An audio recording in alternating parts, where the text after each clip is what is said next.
got the river on, she's leather bound. In your neighborhood, she's coming for you. Sitting by yourself like a perfect target. Lonely heart with no armor, you're a bullseye, baby. And all your friends, they tried to warn you. You're walking right into a perfect storm. And you'll be riding a blame train back to town if you don't hurry up and slow down. Slow down or you'll run right in. Slow down or you'll run right in.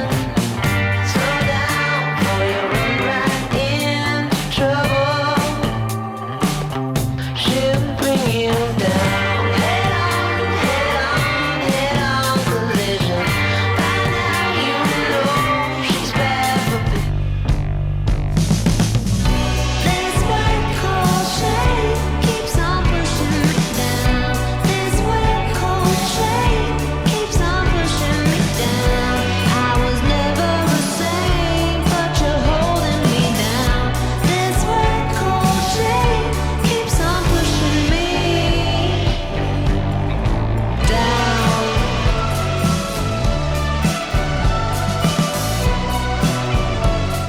Hello. Oh my God. Oh, Look at you. hey, look at you, Sitting my here, brother from another mother. How are you doing?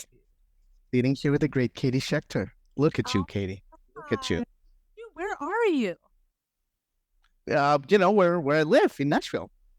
Oh my gosh, it looks like you're high up on a high story.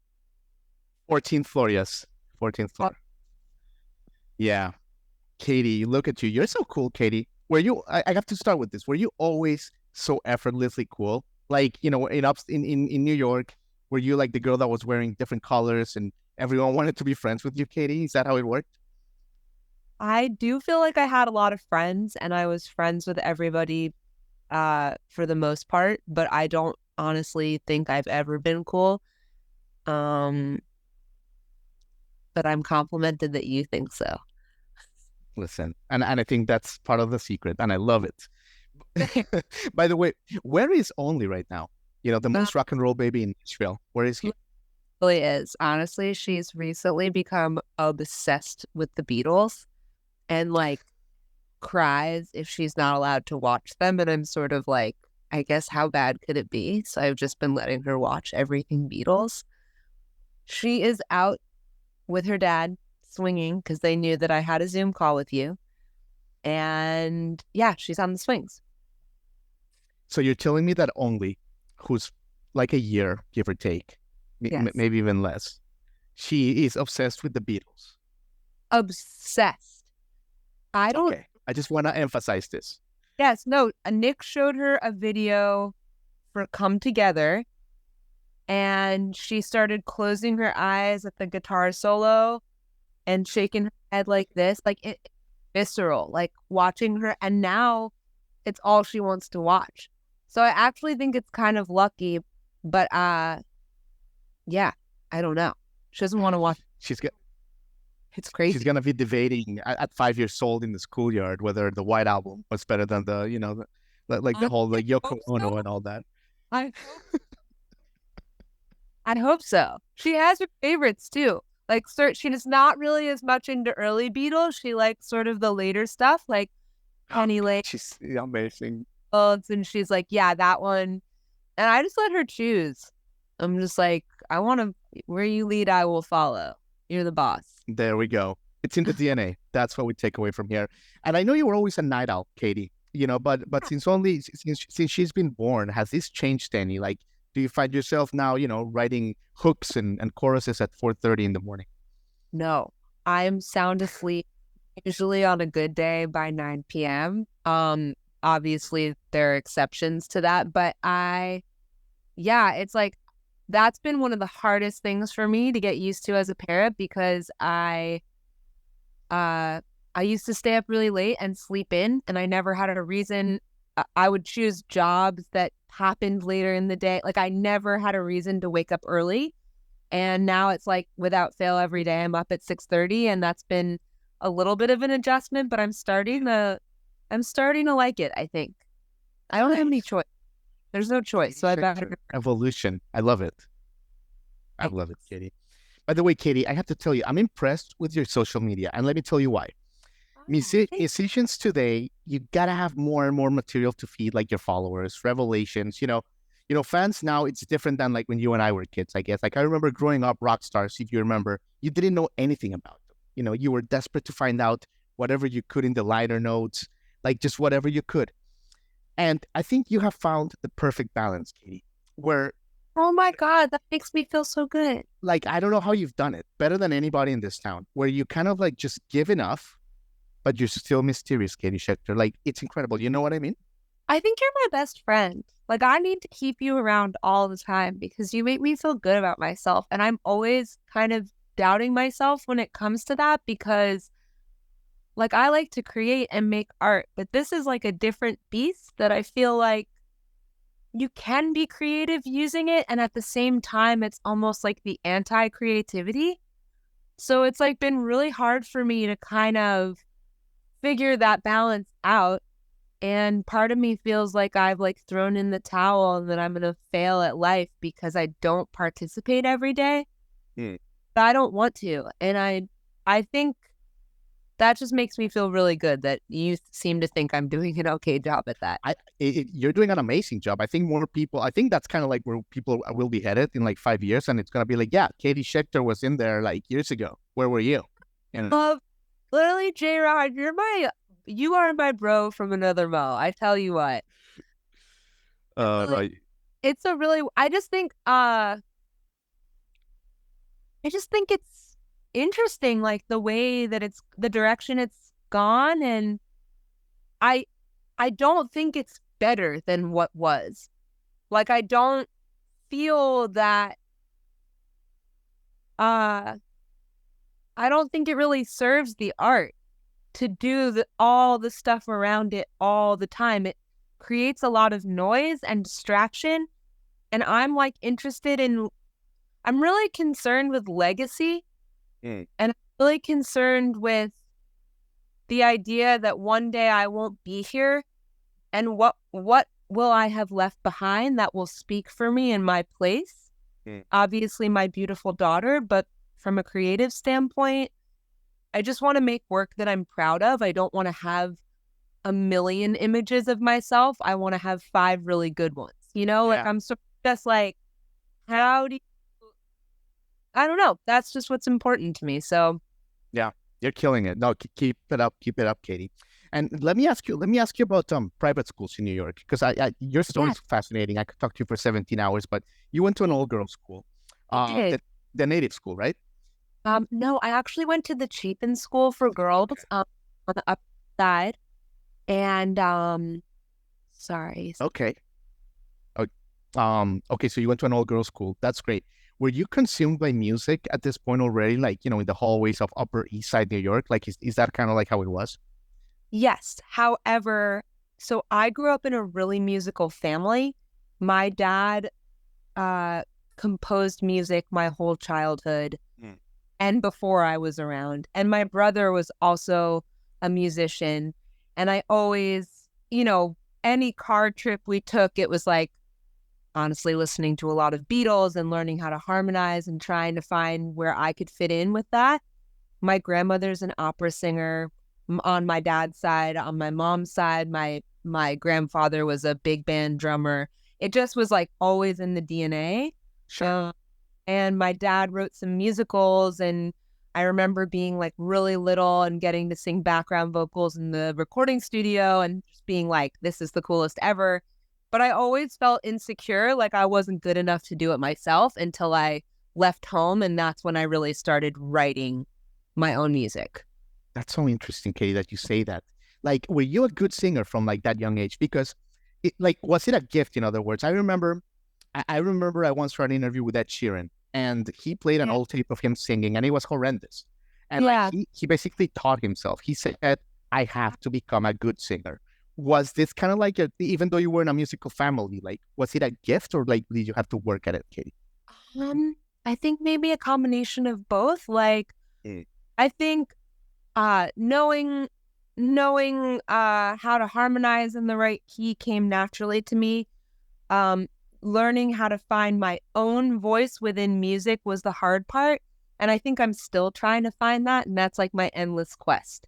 It's like, what do I have to say?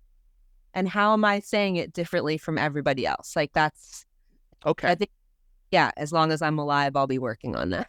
Sure. And we, we've been talking about New York a minute. You're like Yes. Quincentennial New York, Katie Schecter. Yeah. I mean, you're like Paul Simon, like Sarah Jessica Parker, like Matthew Broderick. Like, I don't know. You know what I mean? Like, Oscar the Grouch. yeah, Oscar the Grouch, exactly. Pizza Rat,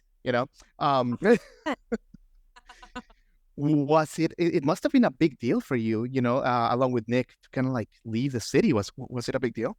Yeah, it was. But I was very, very much in need of a new rhythm and a new scene and a new landscape. And it honestly was really cool because I feel like in New York, music is one thing. But here in Nashville, it's just a completely different, I don't know, it's like Hollywood for movies. It feels like everybody here does it. I feel like I learned and am still learning so much just by being here and being surrounded by the talent. Yeah. And the showmanship and all of it has just been like incredibly educational. So that's kind of cool. Yeah, but it was a big deal. And it took a little bit of getting used to like the change of pace. And now when I go home to New York City, I feel like I get trampled because I'm like, hey, how are you? Good to see you. Hey, and like shoves me, it's like, it's a different pace. So Yeah. it's fun. Now Love it. I'm Have you found a good bagel spot here in Nashville that is remotely close? Yes, I'm a proper bagel girl. Proper bagel. They ship their salmon from New York. The people who run it, it's a family-owned business, and they're all New Yorkers, born and bred, and I love them. Amazing, Katie. It's really great. Shout out to Proper Bagels. All right, Katie. Well, I know you have a lot. I know you have a lot going on. So, and I appreciate your time, and I want to play a game for you. But let me ask you about this. Let me ask you about your fashion. I have to. I absolutely have to. Because I mean, my audio audience may not see it, but you're kind of like a low-key fashion icon. Okay, my words. Okay. Where did this, like, just this incredible? Because I think that's a gift to know like contrasts and beautiful things and shapes and angles, Katie, and what goes and what doesn't. Were you like always like this growing up? Were you always like looking for beautiful things? Yes, always looking for beautiful things, but did I apply it to myself? I don't think so because I don't really know how, but I always appreciated the way that people looked when they looked incredible. And I was surrounded by a lot of really, I guess, interesting sort of New York, high society type people. And honestly, I learned a lot on my best friend Mallory's mom, Brooke Neidick. I feel like she really taught me a lot about how to get dressed. But what I'm realizing more and more is really it's not about what you have on. It's like something deeper than the skin. I think it's confidence. And I think knowing that you've got it is like the most attractive thing in the world. And it really doesn't matter what the hell you have on. If you have that gaze and you just like have that air, it's just there's nothing cooler. Hell yeah.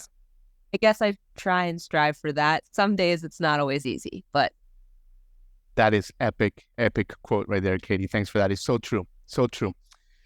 All right, Katie, before I let you go, there's a game that we have in the show. We only bring it out for special occasions, only for special guests, but people love it. It's called Flip the Tune, and I think we should bring it out with you. What do you think?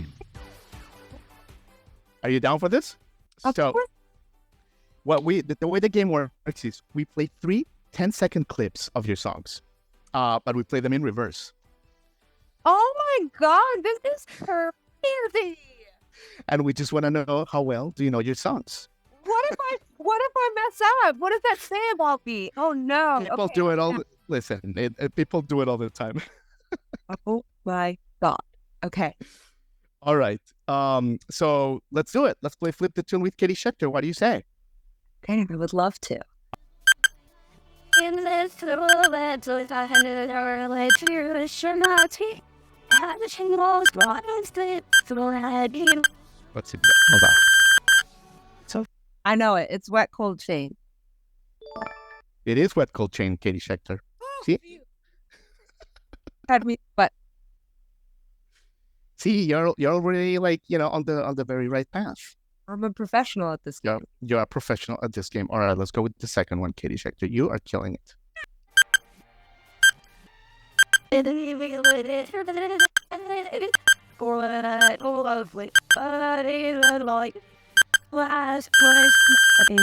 is bad for business.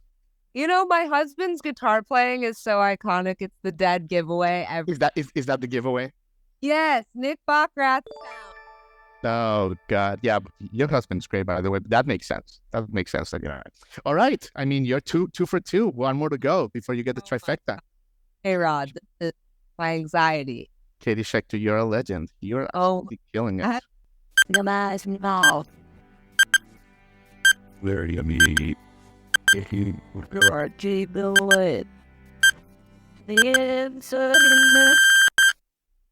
Oh my God, oh no.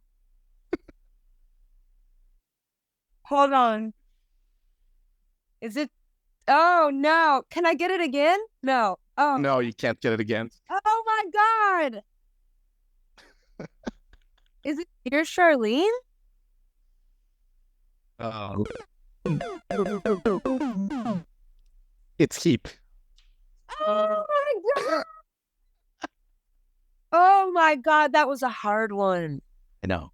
I couldn't just give you the hit singles, Katie Schecter. Oh my God, I don't know if there are any hits, but listen, that was fun. I could play that all day. Oh my God, Katie Schecter, Fun. you have said it all. Thank you so much for your time. What a delight. Having me, you really are a delight. You're the best. Can't wait to cross paths again, Katie Schecter. Likewise. Take care. Peace. Hi, everybody. Thanks for watching. Subscribe here for the latest from the show. Also, be sure to check out more of the best clips from J-Rod Concert Media.